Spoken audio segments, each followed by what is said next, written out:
보라, 내가 임신하여 아들을 낳으리니 그의 머리 위에 삭도를 대지 말라. 이 아이는 태에서 나옴으로부터 하나님께 바쳐진 나시림이 되리라. 그가 블레셋 사람의 손에서 이스라엘을 구원하기 시작하리라 하시니. 사사기 13장 5절 말씀. 아멘. 할렐루야. 오늘도 좋은 날입니다. 이호 목사입니다.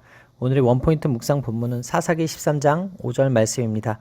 사사기에 등장하는 마지막 사사는 삼손입니다. 삼손이 활동할 당시 이스라엘은 영적으로 최저점에 이른 시기였습니다.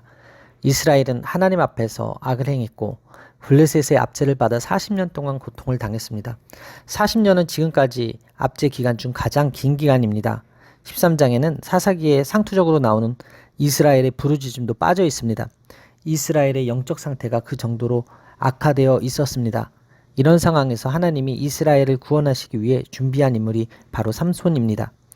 야훼의 사자가 삼손의 어머니에게 나타나 잉태의 소식을 전합니다.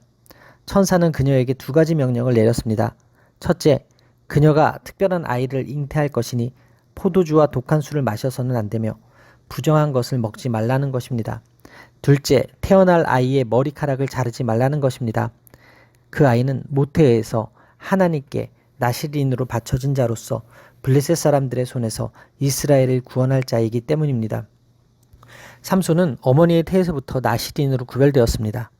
나시린은 거룩하게 구별된 사람이고 하나님의 영광을 나타내는 면류관을 쓰고 있는 사람입니다.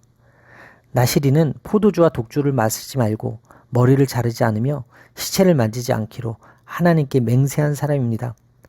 나시린의 맹세는 보통 일정한 기간 동안이지만 삼손은 그의 전 생애에 걸쳐 하나님의 나시린이 되어야 했습니다. 그의 사명은 블레셋으로부터 이스라엘을 구원하도록 하나님의 택하심을 받았습니다. 하나님은 마누아 부부에게 태어날 아이의 장래에 대해서는 자세히 설명하지 않으셨습니다. 마누아가 태어날 아이를 어떻게 양육하고 그에게 어떻게 행할지를 묻자 하나님의 사자는 마누아의 아내에게 했던 말을 되풀이했을 뿐입니다. 이것은 어떻게 이해해야 할까요? 하나님은 마누아 부부에게 거룩한 부모가 될 것을 명하신 것입니다. 따라서 오늘의 원포인트 메시지는 나실인으로 부름받다입니다. 오늘의 삶의 적용 포인트는 이 시대 나실인으로서 거룩하게 살아가겠습니다입니다. 이스라엘이 하나님께 구원을 부르짖을 수조차 없을 때 하나님이 그들을 향해 먼저 움직이십니다. 우리는 늘 죄짓고 넘어지지만 하나님은 언제나 사랑의 손을 내미셔서 우리를 일으키십니다. 우리의 상황이나 의지와는 상관없이 예비하신 구원 계획을 반드시 이루십니다. 하나님은 구원 사역을 이루시기 위해 구별된 사람을 세우셨습니다. 오늘도 세상과 구별된 사람을 필요로 하십니다. 거룩한 삶은 하나님의 명령입니다. 가장 깊고 어두운 절망 속에서도 하나님은 위대한 역전의 승리를 준비하십니다. 나시린의 능력이 거룩함에 있었듯이 우리의 능력도 거룩함에 있습니다. 기도하시겠습니다. 죄악과 절망으로 가득한 세상에서 저를 하나님의 거룩한 백성으로 불러주신 은혜를 감사합니다.